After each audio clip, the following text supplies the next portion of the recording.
Today is Monday, June 20th. My name is Jennifer Heidinga, and this is Wilderness Wanderings.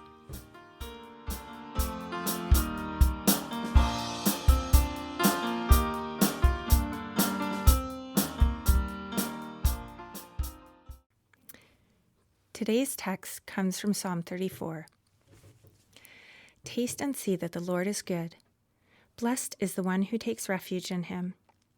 Fear the Lord, you his holy people, for those who fear him lack nothing. The lions may grow weak and hungry, but those who seek the Lord lack no good thing. Psalm 34, verses 8 through 10. David wrote this psalm as a song of praise for the way God delivered him from a life-threatening encounter. David could have focused on the pain of the situation or continued to fear for his life, but instead he lifts up his voice in song to the Lord in a psalm of thankfulness. Even for David, a man after God's own heart, he experienced hardship, trials, and life-threatening situations. Time after time, David chose the high road, the righteous way, yet he still experienced these trials and tribulations. Psalm 34 begins in an explosion of exuberance. I will extol the Lord at all times. His praise will always be on my lips. This begs the question, what then does it mean to taste and see that the Lord is good? And what about the fear of the Lord, which is brought up throughout this psalm? I believe that the psalmist is inviting believers into a reorientation of thought and action. What would it look like to go through life with each day filled with reflection on the presence of God and God's activity in our everyday? In the things that are too mundane, or perhaps too painful, or even too far removed from the Christian life to invite Jesus into them. I believe that as we learn to live like God is present in every aspect of our lives, that our orientation slowly shifts from fear and anxiety to fear of the Lord, and joy in the goodness of the deliverance and salvation God graciously gives to us in Jesus. When the righteous cry out, God hears them and delivers them from every trouble. Verse 17. Psalm 34 speaks repeatedly of a person's mouth for the praise of God. Verse 1. If we love life, we are to keep our tongue from speaking lies and evil. Verse 13. The Lord hears those who cry out to him.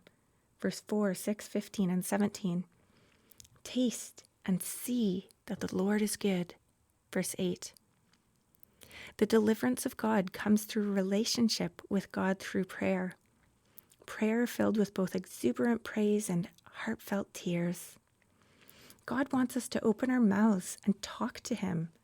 He already knows our every need and want, and he is close to us through every moment of our lives. This psalm reminds us that each of us has a story to tell of the goodness of God. Whether we feel as though we have lived a ho-hum kind of life, or we've been through giant peaks and valleys, each life holds a testimony of God's goodness. When the righteous seek the Lord, they lack no good thing. Even lions grow weak with hunger. But even though the righteous in God should go through heartbreak and troubles, when we find refuge in God, we will lack no good thing and will never be put to shame. Go now with the blessing of God. May the peace of the Lord Christ go with you wherever he may send you. May he guide you through the wilderness, protect you through the storm. May he bring you home rejoicing at the wonders he has shown you. May he bring you home rejoicing once again into our doors.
test, test.